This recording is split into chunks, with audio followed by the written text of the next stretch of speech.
10, 9, 8, 7, 6, 5, 4, 3, 2, 1, 0.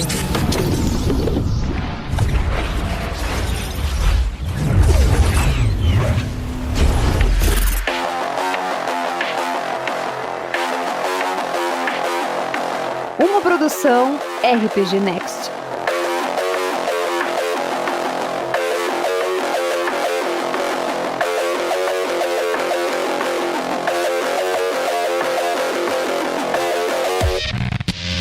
Fala galera, bem-vindos a mais um episódio de Neuronautas. Aqui quem fala é Jonathan Paiva, o seu anfitrião da vez, e você é o nosso convidado a viajar nessas neuras do universo e tudo mais. E hoje eu estou aqui com... Fala pessoal, aqui quem fala é Matheus do canal Nesp no YouTube. E também... Olá pessoas, aqui quem fala é Fernando Alves, o concurseiro. É isso aí. E hoje nós vamos falar sobre distopias, como vocês já viram aí no nosso título, nossa thumb. Provavelmente você não baixou sem ver o título, então tá aí.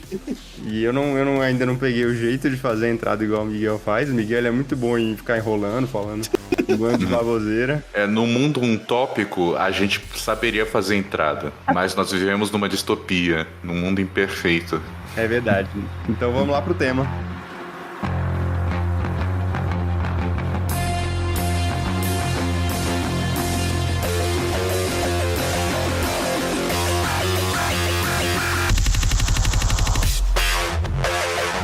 Este programa só foi produzido e publicado graças aos nossos padrinhos e madrinhas. Que o Nicolas os abençoe. Além deste, temos muitos outros conteúdos disponíveis. Para acessar nossos materiais exclusivos, basta se tornar um apoiador no aplicativo do Apoia-se ou um membro do canal RPG Next no YouTube.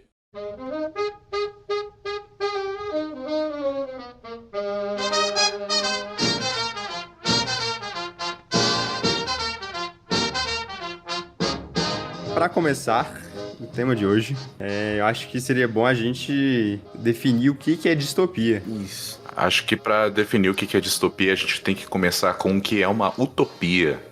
Boa, Fernando fez a pesquisa dele, hein? Até porque a palavra distopia, ela nasce como oposição da utopia. E a primeira vez que foi mencionado, que a gente tem um registro de ser mencionado, foi num discurso do Parlamento Britânico, em 1868. O que é uma utopia, mano? Uma utopia é, primeiramente, um exercício de filosofia, um exercício de pensamento sobre um mundo perfeito e como ele seria composto, qual seria a ideia do que faria ele perfeito, como funcionaria uma sociedade dessa forma, sabe? Pelo outro lado, a distopia é um mundo imperfeito, como eu havia dito. E não é só imperfeito, como é um mundo catastrófico, uma bosta mesmo. Assim, e também segue a ideia de um exercício de filosofia, um exercício de pensamento em que você imagina por que o mundo está dando errado. E normalmente você pega um aspecto da sociedade, algo que está acontecendo, você cria um mundo baseado nesse aspecto e você usa esse mundo como uma crítica a esse aspecto. Boa. Então aí você tem uma distopia. Exatamente. Entendi. Geralmente ele é caracterizado, né, uma distopia, por uma condição extrema de algo, né? Como o Fernando falou, alguma característica, né? Uhum. Geralmente ligada à opressão, desespero, miséria, privação, né? A gente pode dizer, então, que em muitas obras que a gente vê por aí, sendo retratadas utopias, elas acabam se tornando distopias durante o negócio. É verdade. Porque a gente vê assim, tipo, um mundo perfeito, como se um mundo perfeito. Aí, tipo, naquela perfeição, acaba se encontrando uma imperfeição e mostrando que, na verdade, aquilo não é utópico, mas distópico. É, exatamente. Eu acho que até, eu não sei se é possível fazer uma obra interessante com uma utopia, porque a utopia é a perfeição, é a falta de conflitos, em tese, né? Seria isso. Uhum. É difícil, então geralmente é isso que tu falou, é sempre uma virada. É. Nunca é uma utopia. Justamente usa uma utopia pra, tipo, fazer uma crítica, né? Mostrando que, na verdade, não é... Eu tava nessa crise hoje aí, pô, pensando, mano, acho que nunca mostraram uma utopia de verdade, assim. Boa. A gente pode fazer esse exercício de tentar lembrar alguma utopia que às vezes pode até ter aparecido mas não é o elemento principal, né, da história. Uhum. Porque justamente não gera muito conflito ter uma utopia. O que que eu lembro, assim, eu não lembro um exemplo, mas eu lembro que já foi retratado em obras utopias que, tipo assim, que foram destruídas, né? Tipo, em obras que retratam planetas, né? Aquele planeta ali reviveu uma utopia, onde todo mundo era perfeito, mas a guerra chegou lá através de outro planeta, e matou todo mundo, tá ligado? É esse que eu consigo lembrar de utopia. Uhum. Eu acho que agora, eu tô vendo aqui, uma utopia que é famosa e eu não sei se ela é muito explorada, é Star Trek, né? Que Star Trek, a ideia, né, original, lá naquela abertura da série original, fala, né, que... Na verdade, eu não lembro se fala na abertura, mas, tipo, eles chegaram numa utopia e eles decidiram viajar em busca de conhecimento, não é isso, Fernando? É bem isso mesmo. Interessante, Você mano. chegou num mundo perfeito de relacionamentos humanos e de progresso e de ciência, de valorização da vida. E eventualmente isso levou à curiosidade e à busca pelo desconhecido. Legal, mano. Isso aí é um ponto bem interessante. Não podia parar pra pensar. Mas até mesmo essa utopia tinha problemas, porque havia conflitos e guerras, assim, ainda. Uhum.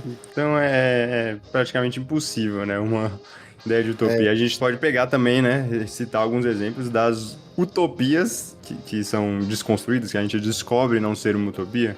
Uhum, sim. Vocês têm uma em mente? A única utopia que eu lembro que é uma utopia mesmo, e não é bem uma história legal, sabe? É só justamente uma obra filosófica, que é a República de Platão. Ah, sim. É Que uma obra mais teórica, certo? Filosófica teórica. Exato. Ele pegou e imaginou uma sociedade perfeita e o que a comporia. Uhum. É o único exemplo que me vem à cabeça. Eu acho que tem um livro chamado Utopia também, grego, que... Enfim. Uhum. Eu pensei em um aqui, aí vocês me dizem se é uma utopia, que é o Wall-E. Nossa... Que eles estão naquele mundo só de prazer, né? Eles não têm mais que fazer nada, eles só ficam sentados numa cadeira, papeando e comendo. Verdade, muito bem lembrado, porque eu acho ali que no Wall-E é interessante que ele meio que mistura uma utopia com uma distopia, né? Porque tem a distopia já, mano, o lixo dominou o mundo, tá ligado? Não tem, Uhum. não tem mais nada além de lixo. E aí eles partem pro espaço pra viver uma utopia ali.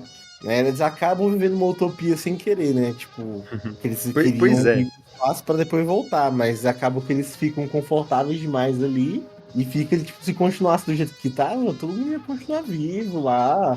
Ia ser Entre aspas, né? forma, né? Entre aspas, bem entre aspas.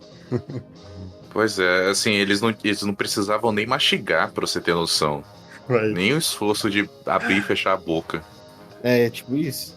ser assustador, mano. No final, o capitão lá da nave dizia pro robô, né? Tô cansado de sobreviver, eu quero viver, né? Resumindo aquela distopia. Uma ótima crítica à sociedade, né? Inclusive nesse papo de distopia, né? Eu acho que o que caracteriza muitas das distopias são esse exagero de algum aspecto, né?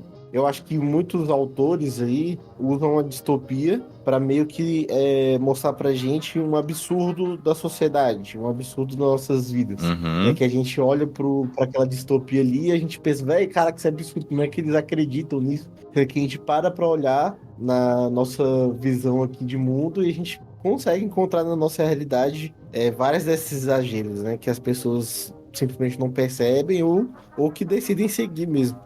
É. Isso não foi bem o que eu disse. É isso que eu ia falar. O Matheus acabou de falar com palavras diferentes, porque o Fernando já tinha É que falado. eu tô tentando raciocinar aqui, eu nem parei pra pensar se o Fernando tinha falado exatamente isso.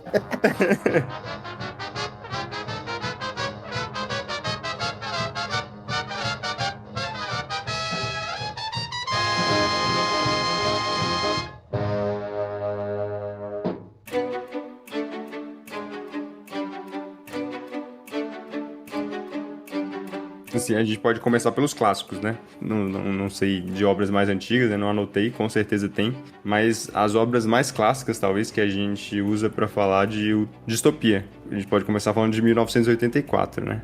Do George Orwell. Acho que é a mais clássica de todas, né? Apesar de não ser a primeira. Exato. Todo mundo sempre lembra dela, sempre remete a ela. Inclusive, pra quem nunca percebeu, né, que estiver ouvindo a gente, Big Brother Vem daí. He's watching you. É a completa destruição, né, do... Sim, mano. Tipo assim, é uma parada que constrói justamente tudo que tem de ruim aí na obra, né? Sim. Ai, é absurdo, mano. No 1984, então, é uma sociedade totalitária, governada por um partido, né, chamado acho, só de partido. E quem governa é esse tal de Big Brother, né, o grande irmão. Ele tem essas telas que observam as pessoas em qualquer lugar, né, ou quase em qualquer lugar. Então, essa ideia de vigilância total, né? Com o controle total das pessoas. E aí a gente acompanha um personagem, né? O Winston Smith, né? Que vai contra, né? Que tenta ir contra esse sistema. Não é à toa que ele é a obra mais clássica. É muito boa. Essa obra tem toda a ideia de manipulação da verdade, né? As guerras sendo utilizadas para causar o medo no povo e manter o povo sob controle. Mudanças de fatos históricos, né? Sim, acho que uma das coisas que eu acho mais legal desse livro é a ideia da nova língua, né? Novilíngua. Que eles estão criando uma nova língua. Porque a língua meio que controla o que a gente pensa, de certa forma. É uma limitação de linguagem pode, por exemplo, restringir nossas ideias. Então, se não existe tal palavra para certa coisa, por exemplo. Essa coisa deixa de existir. Exatamente. A gente teve um filme também, não é? Que lançou, inclusive, no ano fatídico aí, de 1984. O filme lançou nesse ano? Eu não, eu tenho essa dúvida. Eu tava vendo sobre isso, eu fiquei na dúvida. Cara, sim, é verdade. Tem mesmo. Mas eu nunca assisti, vocês já assistiram? Eu nunca assisti também, eu fiquei curioso pra assistir esse filme. Eu tenho esse crime de cinéfilo que eu preciso corrigir. Mas ele é um clássico, esse filme, Fernando? Sim, é um clássico. É considerado um excelente filme. Caraca, bom, porque, tipo... Pois é. É uma obra difícil de adaptar, porque como o personagem ele tá o tempo todo restringido da sua liberdade, a maioria da discussão acontece no pensamento, né, dele. E tipo assim, eles não podiam perder, né, essa chance. Eles tiveram mais Não podiam. certo, né? Porque o livro é de, tipo, 50, né, 40, alguma coisa assim. E ele imagina esse futuro. Pois é, aí chega em 1984, cara, pô, é obrigação, né, fazer esse filme, não tem como, velho. E tava no auge, né, no auge muito legal do cinema nessa época aí, né. É verdade. Pois é, 1984 trata justamente, assim, das pequenas rebeliões que uma pessoa também é capaz de fazer. Tem um conceito muito bom, que é o crime de pensamento, o thought crime. Que é justamente, você não pode pensar aquilo que o partido diz pra você que você não pode pensar. Então você fica se policiando. E aí o que acontece é que o personagem basicamente se deixa ter esses pensamentos. E aí as coisas vão escalando. É porque esse é o crime mais difícil, né, de controlar em tese, né? O pensamento. Exato. Sinistro. Outros dois, que esses eu não vou saber falar tanto. Eu dei uma lida por cima, mas eu ainda não tive a oportunidade de ler eles ou assistir alguma adaptação. Que é o Admirável Mundo Novo, do Aldous Huxley, e o Fahrenheit 451, né? Do Ray Bradbury. Pois é, esse aí eu só ouvi falar mesmo, cara. Eu não me aprofundei neles também. Admirável Mundo Novo é uma sociedade anestesiada. Sociedade de prazeres e tudo. É parecido talvez com o Wall-E, né? Um pouco, sim. Sim. Ela é confrontada por um homem que vivia fora... Assim, de novo, eu tô tentando puxar de cabeça aqui. Com certeza haverão nerds muito melhores que eu nos comentários pra me corrigir. Mas é basicamente o que acontece pra você perceber o que tá de errado no sistema é que um homem de fora, um homem selvagem, entra numa das cidades e experimenta essa vida louca. E é daí que sai uma das frases mais importantes, assim, desses mundos distópicos. Repita uma mentira 1000 vezes e ela se torna uma verdade. Ah, isso aí é desse livro? Uhum. Caraca, legal, eu não sabia. Que é justamente você se condiciona a pensar daquele jeito e não questionar mais. Tem isso também. E no caso, nessa história, tem alguém tentando controlar o povo pelo prazer? Ou, tipo, são eles mesmos que se tornaram escravos disso? Acho que é um ciclo vicioso, sabe? Tem alguém no comando, mas as pessoas se submetem com bastante entusiasmo. Parece que a maioria das distopias dessa época aí vai tudo pra esse lado, né? De controle político, né? Exato. E esse é o exemplo de Fahrenheit 451 também. A história de bombeiros, né? Em inglês, firemen, que em vez de apagar incêndios, eles incendeiam livros. Fahrenheit 451 é a temperatura na qual um livro queima. Mas na verdade, eles não chegaram a medir isso, eles só inventaram um número. Ninguém nessa época, e quem que ia medir, né? Não, agora eu vou converter aqui quantos graus dá Fahrenheit 451 para Celsius, vamos lá. E aí, pra nós. 233 graus Celsius. Nossa, Um livro queima antes. É muito melhor. Eu ia falar que bem antes. É bem antes de chegar nisso aí. Isso aí acho que até derrete metal, filho. Pois é. É muito alto. Mas é uma ideia boa, né? Sim, essa ideia de queimar livros e esses livros serem crimes. E é claro que o personagem principal eventualmente não queima um livro, não queima uma obra e isso começa a corrompê-lo. Controle do conhecimento, né? Nesse caso tem uma semelhança com o 1984. Uhum. Tem inclusive um filme muito divertido de se ver. Um clássico cult, assim, bem obscuro é uma cópia do Matrix chamada Equilibrium, que é com o próprio Christian Bale. Assim, eles misturam esse conceito de controle de informação, de justamente caçar livros, essa inquisição. E eles misturam isso com Gifu. E... Claro, né? Eles realmente é a onda do Matrix. Exato. E eles inventam uma arte marcial que é o catar das armas. Que é justamente você usar armas como... armas de fogo como armas de Kung Fu, assim. E é bem estilosão, assim. É um filme divertido, vale a pena. Caraca. Olá, aqui é o Rafael47. Estou interrompendo rapidinho a sua experiência com o podcast para dar 2 recados rápidos sobre o Spotify. Tem uma notícia boa e uma notícia ruim. Bom, começando primeiro com a notícia ruim. O Spotify começou a remover os episódios antigos do RPG Next por causa de músicas usadas sem autorização nos primeiros anos do projeto. Infelizmente, essas edições antigas não podem ser facilmente refeitas, porque os arquivos originais já não existem mais. O feed mais afetado foi o Tarrasque na Bota, onde várias aventuras tiveram episódios apagados. Então, se você chegou recentemente pelo Spotify ou gosta de ouvir as aventuras completas em sequência, saiba que vários episódios antigos estão faltando nesse feed específico do Tarrasque na Bota. E também tem outros episódios de outros feeds que foram apagados também, tá? Mas o mais afetado foi o Tarrasque na Bota. Agora, a notícia boa e de como é que você pode resolver isso.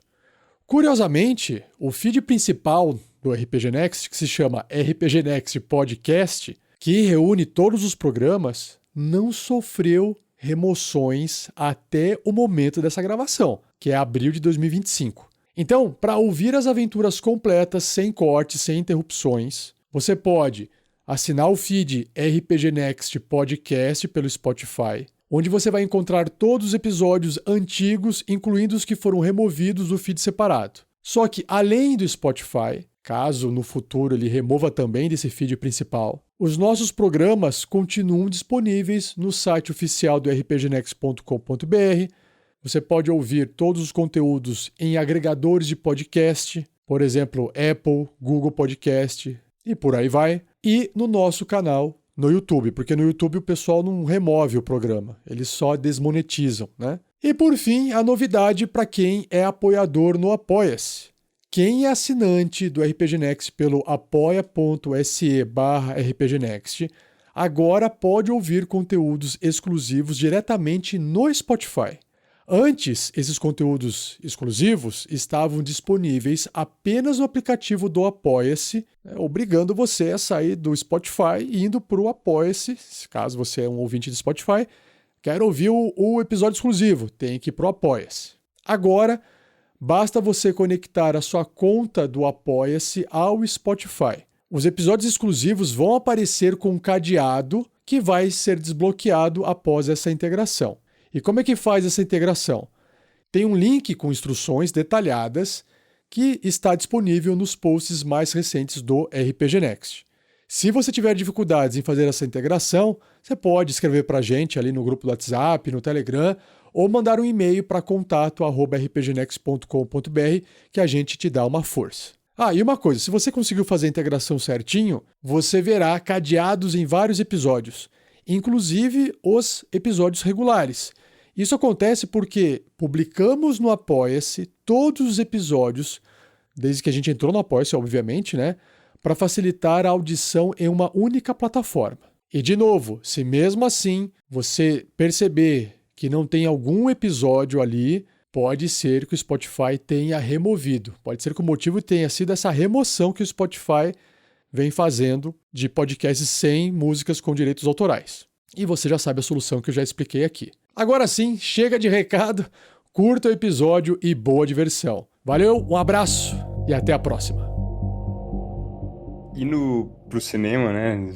A gente tem talvez uma das maiores influências, né?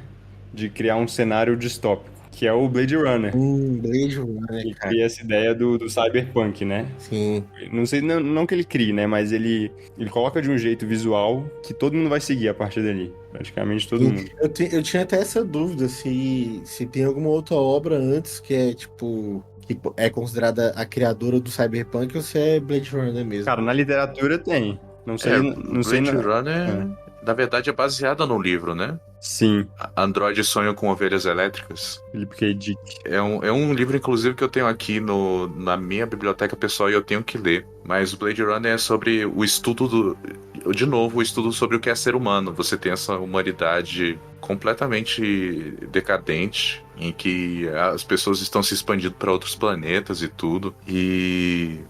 Cara, Blade Runner é um dos meus filmes favoritos. E a questão do filme é que eles criaram humanos engenhados, né? Os replicantes. Isso. Só que esses replicantes têm vontades humanas e tem toda a questão de os seus desejos próprios e tudo, assim, são pessoas, efetivamente. Eles têm um livre-arbítrio, né? O famoso livre-arbítrio. Eles têm livre-arbítrio, só que isso é um perigo pro propósito que eles foram criados, então eles são caçados quando eles estão fora de controle. Isso. E é aí que entram os Blade Runners, né? Essas pessoas especializadas, esses policiais, detetives especializados em caçar replicantes. E é interessante como eles precisam de um teste psicológico tão profundo para saber se uma pessoa é ou não é replicante. Sim. É muito interessante. Eu não sei se ele explora tanto a distopia, né? Quanto, não sei, ou mais a questão da ficção científica, né? A questão do que é o ser humano, sobre a questão da vida, né? Mas ele tem um cenário distópico, né? Ele tem um cenário de opressão, de divisão de classes, ricos e pobres, e principalmente a questão, né? Como que é? Corporativista? É corporativista, É. Que não sei se... muito rico, né? Isso, e tipo... Lá na cidade alta e tal. E mega corporações que controlam, né? Tudo, quase. Que é o que acontece hoje, olha só. E cada dia esse futuro se torna mais próximo, né? E essa é a questão, eu tava pensando justamente no Blade Runner hoje, e pensando assim, mano, o que a vida que tá imitando a arte ou a arte que tá imitando a vida? Pois é. Essa parada de distopia e tudo é muito forte nessas obras que a gente acompanha. E aí, tipo, a gente parece que nós viramos máquinas de procurar distopias, né? Sinais de distópicos na vida real, tá ligado? Tipo, questão de inteligência artificial. Teve esses dias aí eu esqueci o nome da empresa do Elon Musk, velho. Não é Starlink, não. SpaceX? Não, qual delas? Que soltou o robô lá, não sei se vocês viram essa. É porque ele tem várias empresas, né? Tem muitas. Aí, mas enfim, será que existiria isso se não tivesse essas obras, saca? Porque parece que essas obras foram tão fortes que parece até que inspiraram, de certa forma. Com certeza. As cabeças geniais que estão por trás. Um alimenta o outro, né? Um alimenta o outro, mano, parece. E aí a gente tem essa questão de inteligência artificial e tudo mais. Já tá vindo robô aí, a gente vai começar a conviver com esse tipo de coisa, velho. Eu acho muito interessante como as pessoas, os autores escrevem as distopias e esses mundos caóticos e falando justamente sobre um assunto, sobre um problema da sociedade e tudo, e tentando explicar, por favor, não deixe isso acontecer. E aí vão super gênios do futuro e falam, né, desse presente nosso, e falam, olha só, a gente criou justamente o que o livro falou pra gente não fazer. Então, Exatamente, velho. Tipo assim, eles olham, não, mas isso é tão maneiro, eu vou ter que fazer. E a gente vê muitos sinais, cara, hoje, assim, tipo, de Blade Runner mesmo. Tu já tem essa discussão sobre a inteligência artificial tá crescendo tanto, né? Que daqui a pouco vai ter essas discussões, mesmas discussões que tem aí em Blade Runner um pouco. Sim, eu acho interessante mesmo. Tem tantos detalhes, assim, eu gosto tanto dos detalhes do Blade Runner, porque no final das contas é todo pano de fundo pra história noir, né, de detetive. Mas, assim, a super mistura cultural, a nova língua que está sendo criada baseada na mistura de tantas línguas diferentes. Eu acho engraçado que o cara, pra almoçar, em vez de fazer que nem um detetive noir tradicional, que ia, sei lá, comer um sanduíche, comer um bife, nas histórias tomar um café, alguma coisa assim, ele vai e compra um lamen. Exato. Numa barraquinha da rua. Tudo tem uma projeção de propaganda. Inclusive, o próprio céu tem propaganda, sabe? Hologramas projetados. O que é muito forte nessa cultura cyberpunk é a invasão da cultura oriental na ocidental, né? É engraçado. Uhum. Tipo, tudo tem umas letras japonesas também, umas coisas meio anime, tá ligado? Uhum. Que é bem o que acontece hoje, né, mano? O Dorama tá invadindo nossas casas. Tá mesmo. Eu acho que grandes empresas, na verdade, talvez as maiores empresas de tecnologia, né? Vêm justamente do Oriente. Acho que isso aí trouxe essa ideia pro filme, talvez. Sim. Eu acho que nesse filme, ele usa até algumas ideias que ele ele lançou no outro filme dele, né? Que é o Alien. Que o Alien tem alguns elementos, esse elemento das megacorporações, né? Por mais que não seja tão explorado no filme, essa ideia de a corporação tá acima de tudo. Então a gente quer esse Alien pra gente fazer, né? Usar pra fazer arma. E as pessoas são totalmente descartáveis. Uhum. Então acho Pois que ele é uma coisa que tem em comum. Eu ia falar que enquanto o Blade Runner foi o pai do cyberpunk no cinema, nós temos o pai do cyberpunk nos livros, que é o Neuromancer. Neuromancer. A gente viu depois, inclusive. Mas ele ficou mais importante na literatura, certo? Certo. Neuromancer é um livro que eu li e me marcou profundamente. Como é que é? Tem questão de replicante também? Não. É mais focado no cyberespaço, né? Como as pessoas imaginavam que ia ser o cyberespaço, aquela coisa bem Matrix. Uma coisa meio jogador número 1, todo mundo vivendo no metaverso. Tipo isso. Os hackers usavam esse cyberespaço, essa Matrix, né? Como é chamada própria, para invadir computadores e hackear e conseguir informações. E eles vendiam traficantes de informações e esses crimes todos. Assim, era tudo um futuro muito mais legal do que a gente conseguiu. A história geral é que, assim, um hacker acaba sendo capturado e implantam nele, nos implantes dele que ele usa para navegar o cyberespaço, implantam veneno, basicamente. Uma coisa que vai derreter e vai entrar no corpo dele e vai matá-lo se ele não realizar uma missão em alguns dias. E a missão acaba se revelando, né? Spoilers, Spoiler. mais ou menos. Assim, o livro é bem Spoiler antigo. do livro de 84, Que o que ele tá tentando libertar num satélite, numa estação espacial, é uma inteligência artificial que ganhou consciência própria. E esse livro não tem um filme, não? Ainda não, mas vai ter uma série. Incrivelmente ainda não, né? Pois é, eu até estranhei que, tipo, um livro tão importante, né? Não tem nada, nenhuma mídia, assim, tipo, de série ou filme. Assim, tem uma prequel, né? Não é bem uma prequel, né? Mas um conto no mesmo universo, que é o Johnny Mnemonic. Tem um filme muito infame com o Keanu Reeves, que é a história de um desses traficantes de informações que substituiu parte do cérebro dele com um supercomputador para carregar informações de um lado para outro, para ele ser uma mula de dados, basicamente.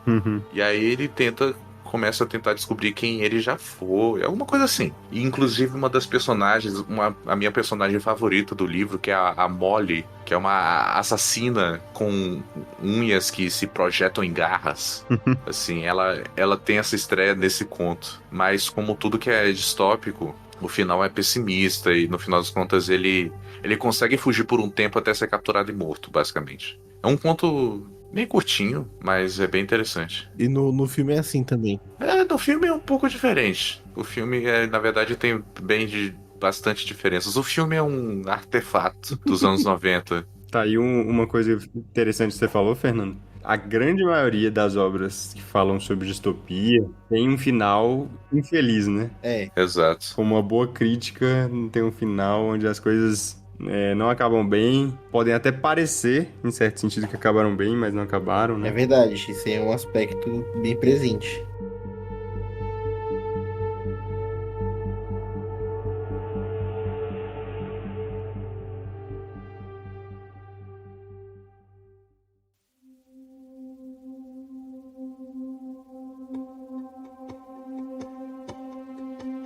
Mano, o que eu pensei em trazer aqui, né, também pra refletir, porque é algo que tá bem atual, né, depois que começaram aí a fazer um reboot, né, é Planeta dos Macacos, né, porque Planeta dos Macacos também é um grande clássico, né, e aí atualmente fizeram esse reboot, e o interessante desse reboot, né, ali no primeiro filme, é que explica como que a sociedade vai se tornar distópica, né.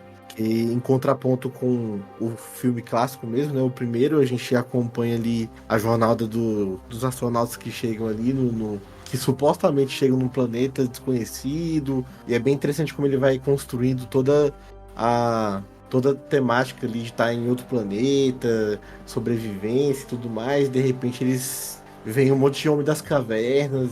E aí chegam os macacos humanoides, assim, bem humanoides, né? Uhum. Que começam a caçar todo mundo e tem toda essa construção de que é um outro planeta, os macacos falam, os humanos não falam. Isso era uma proposta bem desses anos, assim, de ficção científica. O planeta dos macacos. Pois é, mano. Olha só, imagina esse planeta alienígena em que os macacos são que nem gente e a gente é que nem macacos. Pois é. E aí o filme captura sua atenção para depois, né, no final das contas, você descobrir que o planeta dos macacos é a Terra. É a própria Terra disso. E aí tem a cena clássica, né, de lá na praia, ele vendo a tocha da Estátua da Liberdade. You Maniacs! É, Pô, exatamente, mano. inclusive, Matheus, agora que tu falou disso, eu tô pensando aqui porque na sociedade do primeiro filme, né? Sim. É tipo uma sociedade, entre aspas, perfeita, né? É tipo uma utopia. Uhum. Se você olhar Sim. pra filosofia, né? Uma das ideias da filosofia é que a sociedade, o governo perfeito seria governo em que cada pessoa tem a sua habilidade específica e faria ela. Então, tipo, os intelectuais iriam governar, os fortes iriam guerrear e tal, né? E no caso Sim. do filme é isso, né? São os tipos de macacos diferentes fazem o que eles fazem melhor. Os orangotangos governam, os gorilas são os guerreiros, né? E Sim. os chimpanzés são, sei lá, os burros de carga, faz o resto do trabalho. Faz, tipo, é meio híbrido, né, os chimpanzés, assim. É, É bem isso aí mesmo que você falou, cara. A sociedade é perfeita, mas ao mesmo tempo tem ali os mais inteligentes que controlam, né? Você vai descobrindo isso com o passar do tempo aí do filme. Que o cara sabe, tipo, de evidências de humanos inteligentes, né? Isso é engraçado. Aí, tipo, a gente tem o novo, né? Uhum. O reboot, que é muito interessante, cara. Eu gosto demais. Que começa ali com um simples macaco, mas eles colocam ali boas justificativas ali da questão da doença do Alzheimer, que o cara tá pesquisando, né, por causa do pai. E aí o macaco acaba vai ficando mais inteligente aos poucos ali. E aí, tipo, no último filme agora, né? É porrada, tira e bomba de macaco, macaco pedindo, voando pelos ares, tá ligado? Eu gosto muito, cara, dessa franquia, eu acho muito boa. E ela traz reflexões muito boas da questão de humanidade, a questão do ser humano, porque o ser humano em si, ele tem essa dificuldade de se relacionar com os semelhantes, né? E aí ele traz muito essa reflexão também para a questão até de racial mesmo, porque tempos atrás, né, a alta sociedade foi lá e descobriu os indígenas, né, e os negros e não viu como semelhantes, não viu como iguais, né? E deu no que deu aí, a merda que deu. Mano, Planos Macacos é show esses filmes atuais, mano. Principalmente ali os 3 primeiros, né? Eu acho que o terceiro, na verdade, é meu favorito. São todos trazem alguma coisa muito interessante, né? Esse quarto também. O terceiro dos antigos, você fala? Não, dos novos. Dos novos. O terceiro é o Guerra, né? Eu acho, se não me engano. Sim, Os sim. Macacos da Guerra, eu acho que é isso. Sim, é muito bom, mano. E assim, eu não sei se você já pensou em trazer outra coisa aí, mas um que eu tava refletindo bastante hoje, que eu acho muito interessante, que é um que fez mal bafafá na época, né? Trouxe muitas discussões, é Minority Report, né? Minority Report. Que tem toda a questão, né? A Minority Report ali tem a questão de que inventam ali uma tecnologia chegar ao ponto de prever crimes, né? prevê assassinatos e a sociedade não tem quase nenhum assassinato mais, mas é de fato são de fato presas as pessoas que iriam cometer aquele assassinato, aquele crime. E aí o personagem principal do filme, né, que é o Tom Cruise, ele é previsto que ele vai cometer um crime, né? Começa toda a confusão da história. Mas aí tem essa discussão, né? Se é justo, né, prender uma pessoa antes dela cometer o crime. Sendo que ela não cometeu, na verdade, e agora? É um filme de ação bem legal mesmo. É baseado numa história do quê? Do Asimov? Ou do Kadik? Quer dizer, baseado entre aspas, né? Que nem o robô é baseado numa história do Asimov, né? Mas, de fato, essa discussão é bem interessante. Tem uma hora no filme que a menina vidente confronta o Tom Cruise e fala: nenhum dos outros sabia o que ia acontecer. Você sabe o que vai acontecer, você pode impedir, sabe? E aí fala dessa coisa também do privilégio da informação. Será que uma pessoa, se soubesse que ia fazer uma merda dessas, ela ainda faria? Porque existe crime premeditado, mas a pessoa que faz no impulso. Assim, tem essa cena muito boa, né? O início do filme, em que um cara tá prestes a descobrir que a mulher tá traindo ele. E aí aparece que o crime é que ele ia matar ela e o amante. Mas aí ele é preso antes de entrar no quarto, eu acho. Ele nem premeditou, né? Ele nem planejou. Ele nem conseguiu descobrir que é corno antes de ser preso. E aí o filme ele tem essa parada de que a sociedade, apesar de não ter assassinatos, etc., ela está totalmente decadente. Há toda uma vigilância, tem muitas pessoas vivendo na rua, tipo, decadentes e com fome, etc. Exato, muita droga, uma prevalência desses crimes menores, né? Porque eles focam nos crimes graves, mas eles deixam as coisas aparentemente inofensivas rolarem soltas, assim. E isso vai corroendo a sociedade aos poucos também. É muito bom, mano. É um filme muito bom, inclusive. Fica de indicação, se você não assistiu, assista, que é um filme muito bom. Era de ouro do Tom Cruise aí.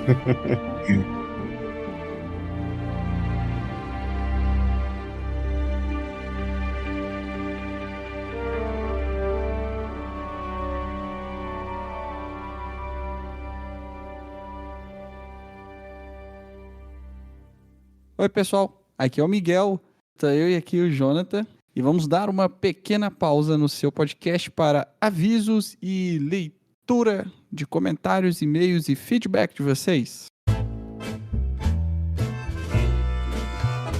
A gente quer trazer um grande aviso para vocês agora, que é sobre um episódio que vamos lançar no futuro e estamos nos preparando e nós queremos, na verdade, a sua participação.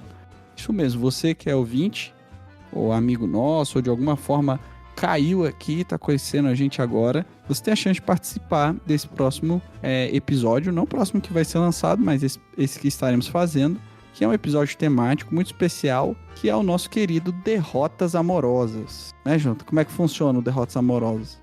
Derrotas Amorosas é um programa pra gente passar vergonha, né? Contando os momentos tristes aí, que envolve relacionamentos românticos ou a tentativa deles na nossa vida. Exatamente.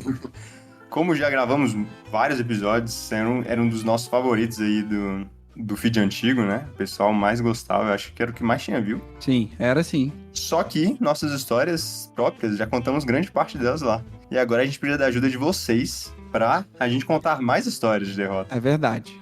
Porque assim, a gente já contou por alguns anos. E graças a Deus as histórias nossas estão acabando, né? A gente já tá quase ali no fim dos nossos relatos.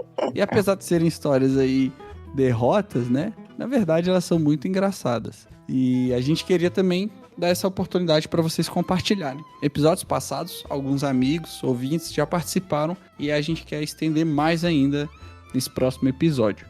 Episódio desse ano de 2025.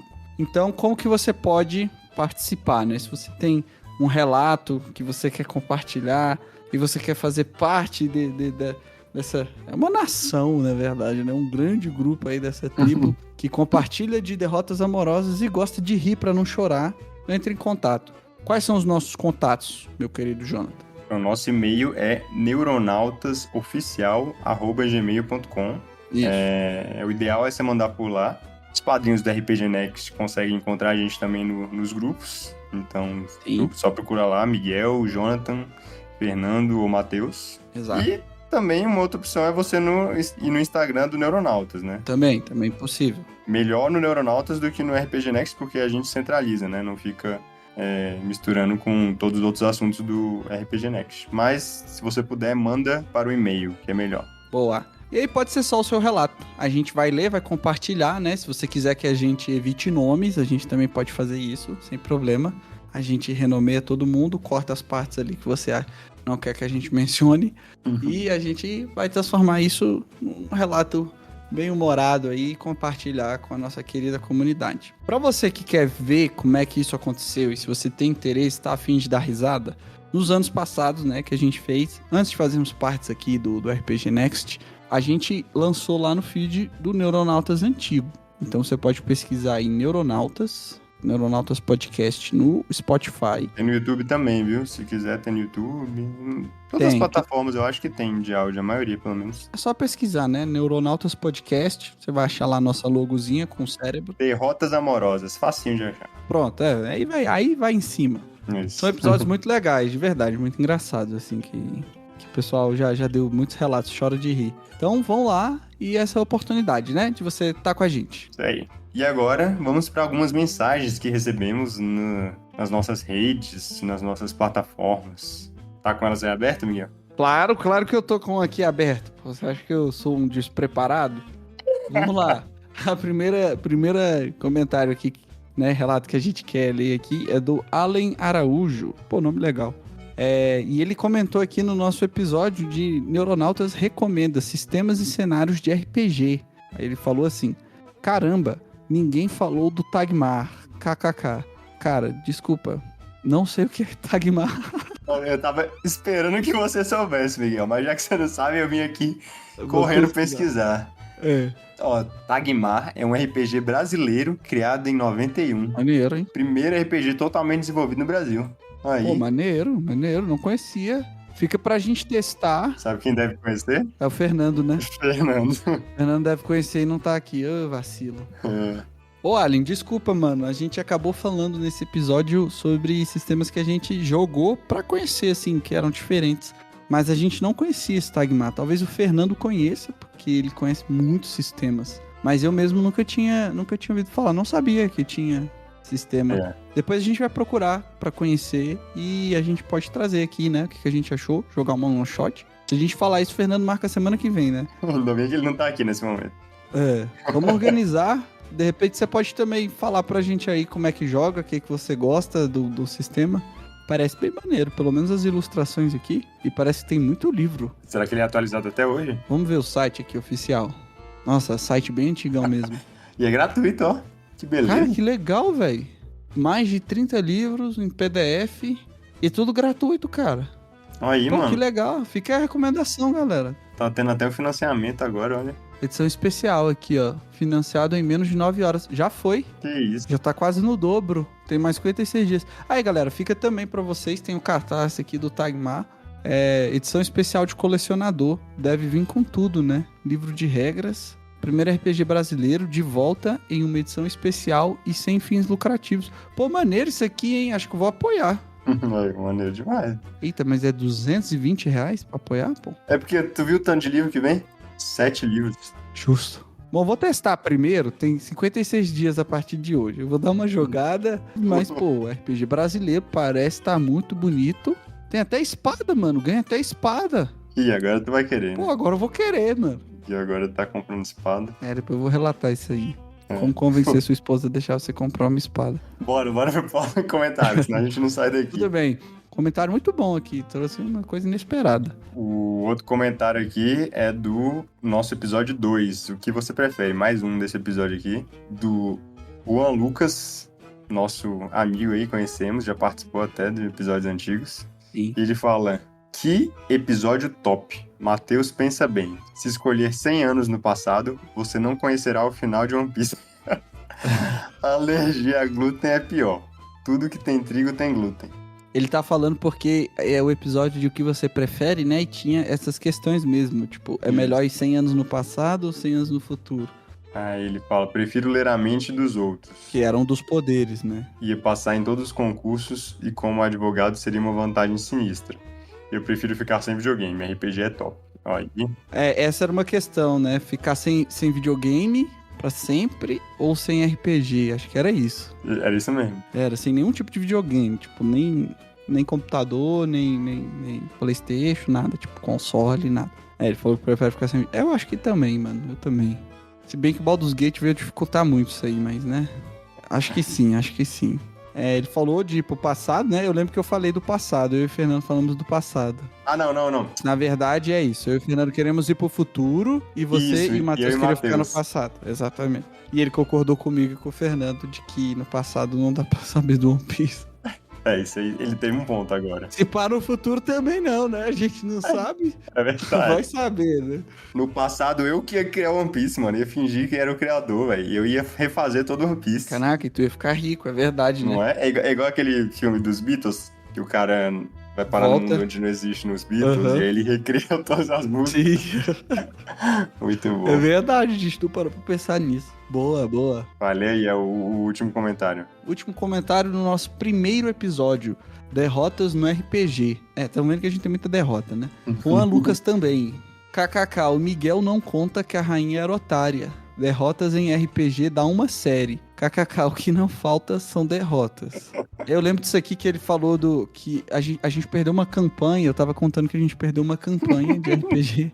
Porque ele e o outro amigo nosso, o Gabriel, resolveram, mano, do nada, que iam matar a rainha lá, que tava mó de boa com a gente, pô, super NPC tranquila. E aí o mestre desanimou total, porque eles conseguiram matar ela. Maravilhoso. E aí o mestre só guivou a campanha, mano. Tipo, falou, não tem como, ela era o centro da campanha. E só guivou, tá ligado? E pronto, foi isso. Acabou. Mó pai, meu personagem do Matheus tava muito massa nessa campanha aí. Esse aí com certeza é um episódio que dá pra ter uma parte 2. Com certeza, derrotas no RPG. Inclusive, pra vocês aí, ouvintes, contarem também, né? Bora fazer mais. Mandem a de vocês. E é isso, gente. Pra encerrar, você aí que tá nos ouvindo, se você não é ainda, saiba que você pode ser um padrinho ou uma madrinha do RPG Next. E com isso você vai estar ajudando o projeto todo a continuar, inclusive nós, né, os Neuronautas, mas tem muitos outros podcasts, provavelmente você conhece, já viu por aí. Muito material bom, hein? Exatamente. E ainda tem recompensas em cada categoria, você olha lá, apoia.se/rpgnext, olha ali as categorias, os prêmios e ajude a gente aí com um pouquinho que você puder, já é uma ajuda, e se puder muito, mais ajuda ainda. Obrigado também todo mundo que ouve a gente, né? Todo mundo que já ajuda. Tamo junto aí. Vocês fazem a diferença. Perdoem a gente pela... Acho que demora na gente ler isso aqui. Tem comentário Nossa, aqui. demoramos, hein? Mas a gente era amador. A gente tá aprendendo agora. Vamos voltar lá pro nosso tema de distopias.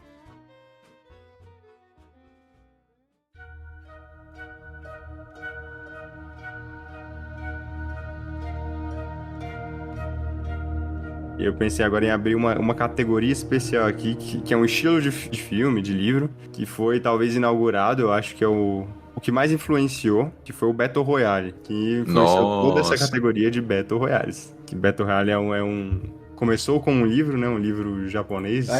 O nosso sonho é um Battle Royale, né? Onde quem se candidata na política tem que ir pra uma ilha. Perfeito. Então, Battle Royale é um livro de Koshun Takami. Como toda obra, ele se inspira em outras obras, como, por exemplo, O Senhor das Moscas, mas ele deixou muito famoso esse negócio de todo mundo entrar numa arena, né? Uma espécie de arena e lutar até a morte. E no caso do Battle Royale, eles têm também um governo, né, distópico, totalitário. E a opressão é sempre nos jovens, porque sempre é escolhido uma turma, se eu não me engano é todo ano, é escolhido uma turma de uma escola para participar do Battle Royale. Então todo mundo dessa turma, né, tem que lutar até sobreviver só um. Caraca. E se não conseguirem acabar no tempo certo, todo mundo morre. É tipo isso. É muito interessante essa questão da juventude, né? O controle por meio de você reprimir a juventude que tem o potencial, né? O potencial de transformar o futuro, trazer ideias novas, você diminuir e reprimir essas pessoas. Eu acho isso, acho que uma crítica bem legal que o livro faz. O livro e o filme, no caso, e o quadrinho, sei lá, o mangá. É japonês, então, o livro? É japonês. Nesse caso, então, deve ter pelo menos uns 64 mil mangás desse jeito. Sim. Inclusive tem um mangá adaptando o próprio Battle Royale, que tá saindo no Brasil agora. Mas tem alguns que, por exemplo, teve aquele Alice in Borderlands, né? Que teve a série na Netflix. Ele também se inspira muito, apesar dele não ser tão distópico, não explorar a distopia. Ele é sobre Battle Royale.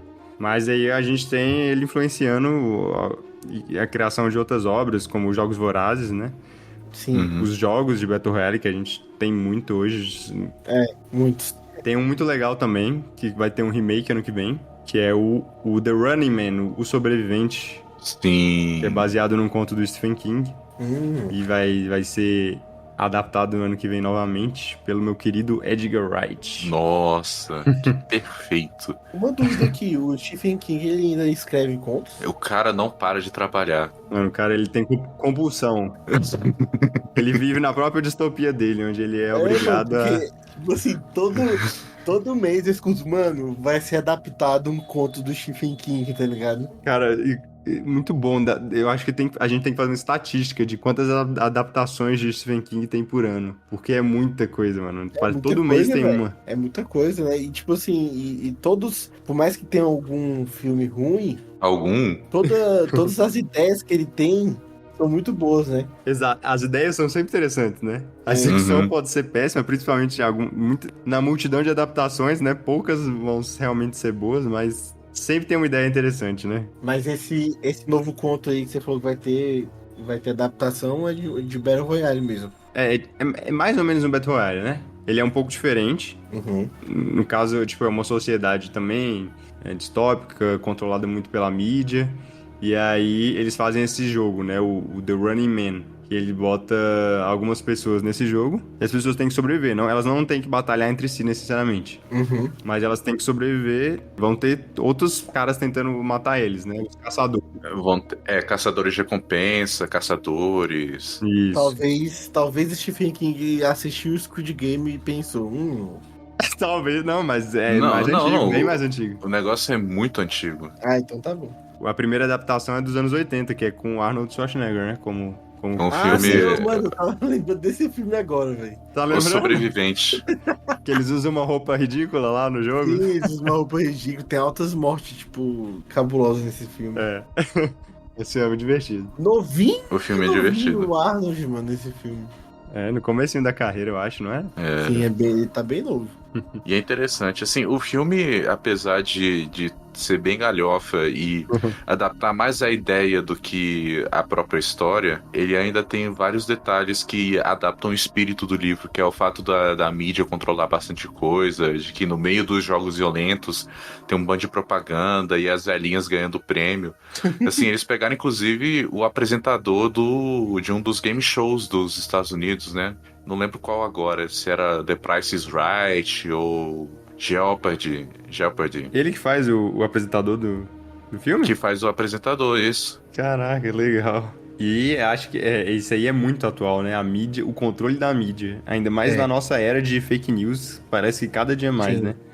Por redes sociais. Né? Era pra ser o contrário, era para as pessoas estarem abrindo mais os olhos, né? Porque antigamente todo mundo acreditava em tudo que via na TV, né? Não, a TV é confiável. O jornal é confiável. Sim. E as pessoas vão abrindo os olhos pra isso, mas vem a era das fake news e não, isso não muda, isso só muda de forma, né? Agora a gente tem os celulares, o WhatsApp, as redes sociais. Sim. E você falou aí desse ponto de redes sociais, né? Acho que uma das obras aí, né, antológicas que representa muito bem, de forma atual, distopias é Black Mirror, né? Verdade. Tem episódios ali que retratam muito bem, principalmente essa questão de rede social, né? Um dos episódios mais famosos lá que as pessoas, tipo, todo mundo se avalia, né? e fica aquela coisa de muita aparência e tudo mais, que é totalmente como acontece hoje. Né? Só que retratado de um jeito diferente. Mas é exatamente isso que acontece. É um bom exemplo, mano. Black Mirror tem várias distopias, né? Sim. Tem vários episódios com ideias diferentes. Muita ficção científica. Eu ainda gosto muito do primeiro episódio, que é o mais normal, porque ele retrata a distopia que a gente vive, do porco, exato. Que é o fato, assim, a grande obra artística do Suja, spoilers pra Black Mirror, pro primeiro episódio, que no final das contas ele cria tanto um espetáculo tão grande na mídia que ele libera a princesa antes e ninguém se toca disso. Eles podiam ter salvo a princesa e impedido o cara de fazer se eles não tivessem presos no circo escandaloso que aconteceu. É isso mesmo. É muito bom. O segundo episódio também, o segundo eu acho que é o meu favorito, que é a galera vivendo naquele ciclo, né, de trabalhar o dia inteiro, ver propaganda, um trabalho inútil, exato. É muito a vida que a gente aprende a ter, né? Viver no mundinho, no nosso quadradinho. Exato. E no final do episódio, né? Vou mandar spoiler também, né? Porque não tem como. Sim, manda aí. No final do episódio tem ele se rendendo, né? Tudo que ele lutou, ele resolve ir contra o sistema. E aí eles oferecem algo maior pra ele e ele aceita o que eles oferecem. Então a gente se rende muito fácil, né? Sim.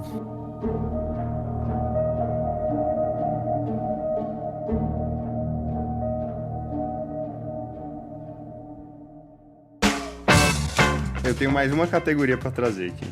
Diga aí. Que é a categoria que estava na moda há uns 5, 10 anos. Já sei qual que é. Já sabe, né? As distopias adolescentes. É Maze Runner, né? Sim, não, acho que começou com Jogos Vorazes, certo? Se eu não me engano. Certo.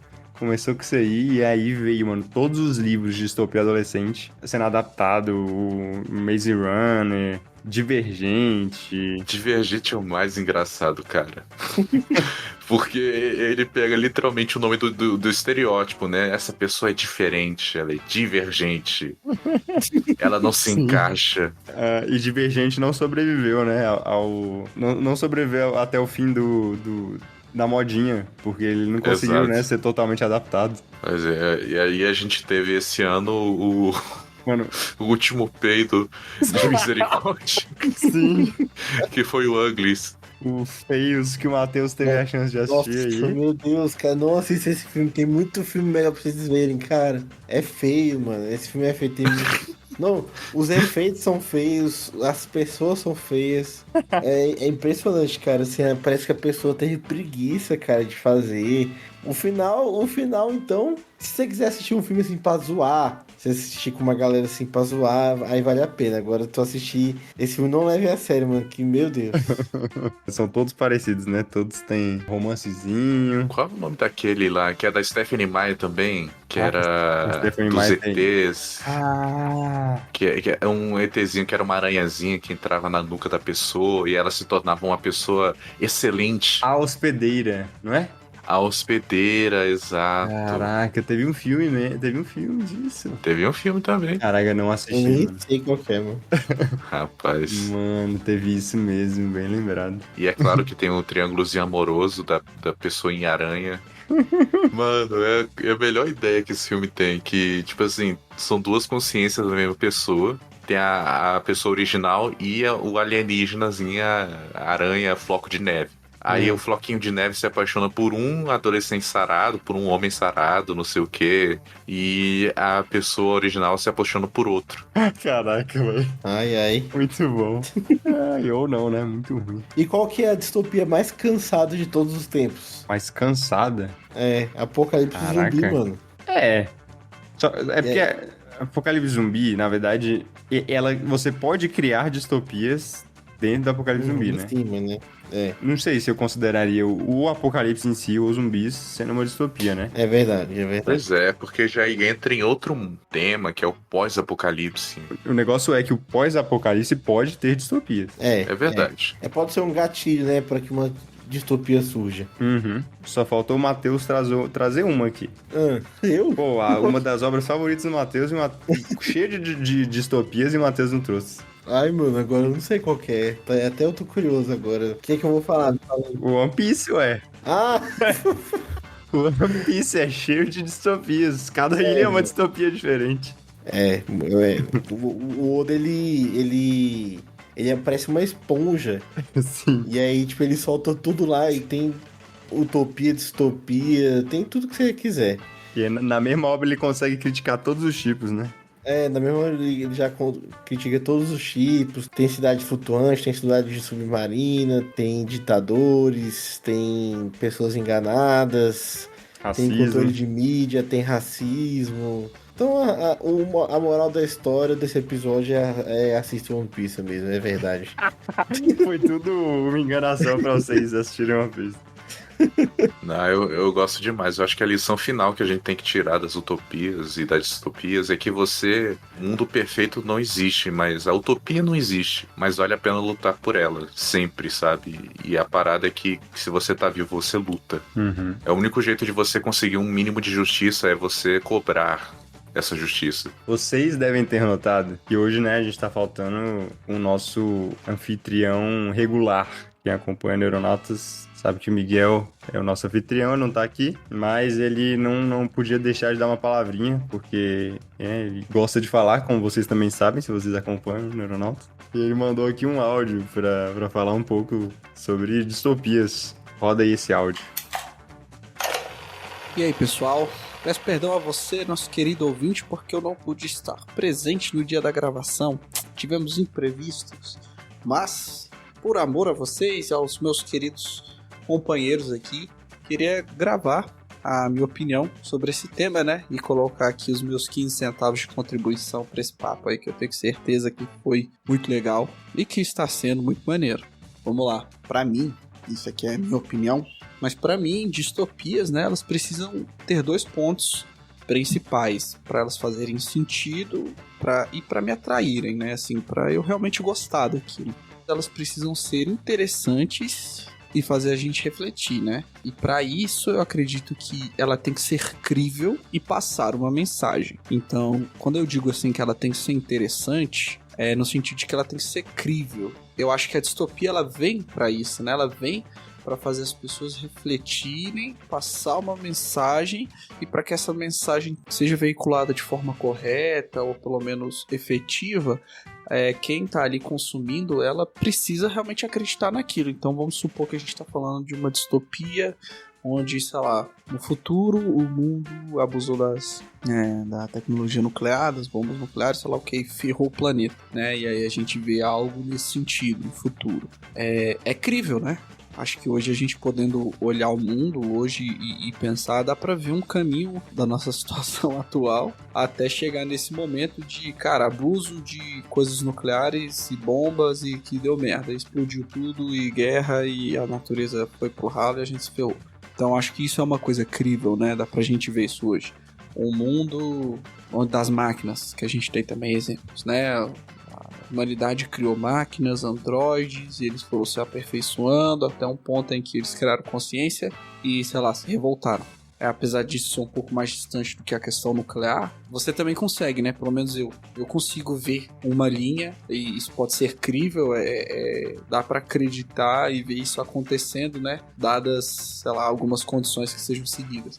Então tem que ter uma linha ali de pensamento, de acontecimentos, linhas que foram seguidas, ou raciocínios, um desenvolvimento, uma tragédia ou qualquer coisa do tipo que foi seguida para que essa distopia aconteça, mas isso tem que ser crível. Então a primeira coisa é isso. O segundo ponto é o passar uma mensagem, porque a partir do momento que você está colocando um futuro distópico, que é literalmente o contrário do que a gente quer, né? O interessante é a mensagem, porque senão eu acredito que fica somente um mundo triste, zoado, pronto, por ser um mundo triste e zoado. Eu acho que é paia, né? Você tem que passar uma mensagem. Então, sei lá, se a gente tá falando da distopia nuclear, que eu dei um exemplo aqui, é literalmente, olha seres humanos, né? Olha a humanidade, vamos tomar cuidado, né? Vamos refrear nesse sentido, vamos ter mais consciência, colocar um freio aí ou alguma coisa do tipo e tomar cuidado, pensar na frente, porque nós podemos nos colocar num lugar ruim, né? Coisas ruins podem acontecer com isso. Então, pra mim é isso, né? Eu tenho que acreditar em ver um caminho para aquela distopia acontecer e refletir, né, na mensagem que é passada com aquilo. Ter uma mensagem boa sendo passada com aquilo. E assim, não precisa ser literalmente uma mensagem boa, pode ser uma alerta, né, um grito de, cara, parem, né, o futuro vai dar ruim, mas assim, uma boa mensagem no sentido de uma boa reflexão para que a gente possa crescer, né, com essas coisas, explorar aí o pensamento. E aí, né, trazendo algumas que acho que incorporam muito bem isso que eu falei aqui, devaguei. Matrix, eu gosto mais do primeiro, gosto dos 2 e do 3. O 4 eu fiquei meio assim, porque eu acho que ele foi meio que negando os outros 3, mas isso é um papo pra depois. Quem quiser ouvir, a gente tem um Reconstruindo Matrix lá no programa antigo, antes do RPG Next. Quem quiser procurar lá pode achar. Mas eu achei que originalmente era uma coisa muito boa. Era uma distopia muito boa. No sentido de que ela fazia você refletir. Cara, Matrix tem, assim, diálogos impressionantes. Sabe, assim, bastante profundos. E é uma das coisas que eu mais gosto, né, dentro da trama. A história é legal, a ação é muito massa. Mas, assim, ter essa carga de reflexão e filosofia junto é muito legal. E na mesma linha, talvez ainda não totalmente distópico, no sentido de um mundo muito merda, né? A gente tem aí dentro dos jogos o Detroit Become Human, que é o jogo aí, né, que você toma o controle aí de pessoas e androides. Não, mentira, você não toma controle de pessoas não, só dos androides. E é quando os androides estão começando a ganhar consciência, né? E o que vai acontecer, você escolhe aí na história, dependendo das suas escolhas, né, o seu posicionamento, o mundo vai ter um final diferente. Fica aí a recomendação de Detroit Become Human de jogo, né? E também como uma distopia, ou pelo menos o início de um futuro distópico. Ou será que vai ser utópico, né? Depende muito aí do seu entendimento e, né, das suas escolhas, como você vê esse assunto. Meio puxando sardinha, né? Mas eu gosto bastante do livro de Eli. O livro de Eli, ele é um futuro distópico, mexe com essa questão da tecnologia nuclear, das bombas nucleares, realmente da guerra entre os seres humanos. Fala um pouco ali também sobre a questão de religião. E bom, aí a gente tem, pra terminar aqui, que assim, às vezes até me dá medo, que é o The Last of Us, né? The Last of Us realmente é uma distopia, a gente tem que colocar, o mundo não é um mundo legal. E às vezes trava meu bog assim, quando eu fico pensando, porque, cara, o fungo do The Last of Us, em que foi baseado toda a história, ele existe, né? Podem pesquisar. E aí, assim, será que esse fungo pode evoluir? Ou essa mutação ali que eles comentaram, essa situação específica, pode vir a ser real, né? E o que aconteceria, né? Então, de vez em quando eu fico pensando nisso. Caraca, poderia ser muito tenso. Mas a mensagem que ela é passada tem várias. Mas eu gosto muito que é a questão do... acho que afinal ali, você daria o seu filho, a sua filha, pra salvar um mundo mal que não merece? O que o Joel teve que passar ali. Eu acho que todo mundo concorda com o Joel, ou pelo menos a grande maioria. Eu concordo, não vou falar por vocês. Então, por favor, ouvintes, digam aí se vocês concordam ou não. Além das outras coisas, né? Colocar suas distopias aqui, as suas opiniões, por favor, respondam a gente pra gente ler depois, nos próximos, e manter aberto esse canal de conversa. E, bom, eu gosto muito também dessa reflexão, porque mexe também com a minha fé. Eu, Miguel, sou cristão, e é basicamente o que Deus fez por nós, né? Deu Cristo, um filho ótimo, bom, para um mundo que não merecia, né? Para salvar um mundo perdido aí. Uma analogia muito boa, que se encaixa muito bem, de que foi o que Deus fez por nós, né? Pessoas que não merecem, pessoas que são más, né? Uma humanidade ruim, malvada, mas que teve a oportunidade, né, de ser salva. Deus nos amou tanto que entregou Jesus aí para nos salvar. É isso, gente. Essa aqui é os meus 15 centavos de reflexão. Digam, por favor, o que vocês acham. E tamo junto. É nóis. É bem isso aí mesmo que o Miguel falou, cara. Sabe muito, né, esse cara?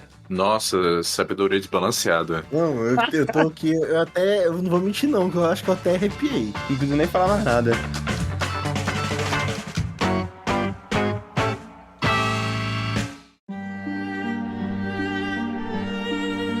Eu ia falar também de games, né? Alguns games que tem distopia.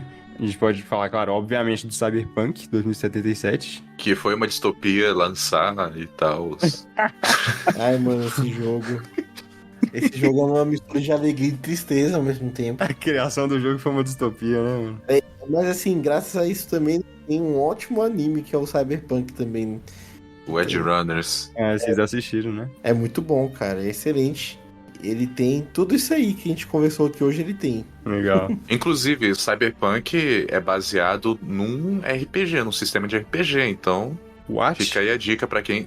Exato, Cyberpunk 2077 é baseado no RPG Cyberpunk? exato. E pior que é mesmo. Caraca, mano. Tô descobrindo outras coisas. É igual o que eu descobri esses dias que os primeiros jogos do Fallout eram baseados no... Como é? GURPS, né? No GURPS, exato. Outro que é muito icônico, e eu acho que é um dos melhores, assim, dos games, é o BioShock. Tanto o primeiro, né? Quanto o terceiro, o Infinite. O Infinity, cara, é um jogaço. Esse aí é distopia na veia, né? E eu acho que o primeiro tem uma distopia que ela é pouco explorada, pouco que eu me lembre, né? Eu li até o livro. O livro conta um pouco da origem, é muito bem escrito, ele conta um pouco da origem lá do mundo de Rapture, mas é a ideia do anarcocapitalismo, né? É tipo a liberdade total. Vamos criar um mundo onde todo mundo é livre, não tem controles, o controle mínimo possível. E, obviamente, essa utopia, que era pra ser uma utopia, dá errado. Dá muito errado, né? Dá muito errado. Sem deuses nem reis, apenas homens. Só que esses homens livres ainda precisam de alguém pra limpar os seus banheiros. É muito perigoso deixar o ser humano... É aquele negócio, né, mano? A gente é contra o controle, mas ao mesmo tempo é muito perigoso deixar o ser humano livre demais. Livre. Isso é o conflito que teremos pra sempre nesse mundo. Uhum. Já o terceiro, o Infinity, é diferente, né? A questão mais religiosa como é? Patriota. Patriota, né? É bem o oposto de Rapture, né? Engraçado, porque Rapture significa arrebatamento em inglês. É verdade. Justamente pra esse lugar além, pra você ser levado além da terra, além dos negócios, assim. E a cidade do 3 a sociedade, é o sonho americano idealizado, realizado. Mas o sonho, Eles não são todos da assim... mesma cidade, não, hein? Não são. Achava que era. Existe uma relação entre eles, mas... Aham. Uma ligação, mas acho que é bem fraca, né, a ligação. O primeiro e o segundo é na Rapture, né, nessa primeira cidade, que fica lá no fundo do oceano. Sim. Eu sei que tem uma que é no céu, né, também. Isso, que é a terceira. É o terceiro mesmo, né, então. Então, basicamente, é tudo... Todo mundo... Os malucos sonharam com uma utopia e fizeram vários e todos deram errado. É o negócio da competição. Infelizmente, recursos são escassos e para alguns ganharem, outros têm que perder. E é essa exploração de que o mundo, para ser perfeito para algumas pessoas, ele tem que ser profundamente imperfeito para outras. E justamente, cara, eu gosto dessas utopias, dessas distopias, porque elas exploram o quanto que a busca humana pela perfeição na Terra é meio inútil. Porque você sempre vai estar escolhendo. Você quer igualdade, você quer liberdade, você quer justiça, você quer paz. Sempre tem um preço a se pagar. Não adianta. Mano, a única utopia que a gente acredita é no céu mesmo. Exato. A gente morreu, quando Jesus voltar, porque não existe ser humano que possa criar uma utopia, né? Uma utopia perfeita. Não tem como. É justamente o que o Fernando falou. A utopia para uns é a distopia de outros. Será que estamos vivendo em uma distopia? E aí? A distopia mais chata possível, cara. O que apocalipse bosta. Calma, é porque é uma construção, Fernando. Mano. Ai, assim, vivendo, exercendo a visão mais conspiracional possível, né? Estamos na construção aí de uma distopia, de uma bela distopia que vai entrar em ação em breve. Talvez a nosso caso aqui do Brasil, né? Não seja uma distopia dessas que a gente vê exageradas, né? Com certeza existem elementos distópicos na nossa sociedade, não tem como. Você vai para ver a parte econômica, né? Pobreza versus a riqueza. Claro, alguns países a gente vai ter um nível muito maior. Você vai para a Índia. A Índia é dividida em castas, né? Isso aí não tem coisa mais distópica que isso, né? Mas a gente tem agora sem querer defender lados políticos, né? Até porque a gente tem aqui todos os lados, então nosso podcast aqui não tá tomando um lado. Mas não tem como não falar que o Xandão não daria um ótimo vilão de distopia. Não tem como, mano. O Xandão ou o Pablo Marçal? Sim. Sim, os dois, né? Os dois a 80 km por hora. Só que um deles tá no poder, outro não, né? Mano. Não, eu acho assim, o engraçado da realidade é que a gente vê muitos aspectos distópicos mesmo, né, cara? Tipo, hoje tá cheio demais, nossa. E aí, nessa questão política, parece até comédia, né? Não é à toa que a gente ri é o que a gente pode fazer, é rir, né? Vendo aí o cenário político até mundial mesmo, né? O Brasil ele é uma coisa assim à parte, né, do mundo, porque acho que tem coisa que só a gente consegue, mas no geral, cara, a política ela tá muito distópica, velho. É triste porque você não enxerga a salvação, no nosso caso. Não tem, mano. Não tem. Eu sinto dizer, e pra você que tá ouvindo a gente, se você tem esperança em políticos, eu sinto te informar que você tá vivendo uma distopia. A vida real tem muitas, né? Teve já muitas e ainda tem, né? Muitas distopias e semi-distopias, talvez. Uhum. A vida real é mais estranha que a ficção. É isso que a gente tem aprendido. É que nem a gente comentou, né? Um vai inspirando o outro, né? Eu acho que os primeiros autores aí que criaram essas obras tão importantes que fomentaram ainda mais a imaginação do homem para imaginar ainda mais e criticar ainda mais, veio de muitos eventos históricos aí que provocaram isso, né? Na Segunda Guerra Mundial mesmo, Uhum. Guerra Fria, e por aí vai. A diferença entre ficção e realidade é que a ficção precisa fazer sentido. É É verdade. bem isso aí mesmo.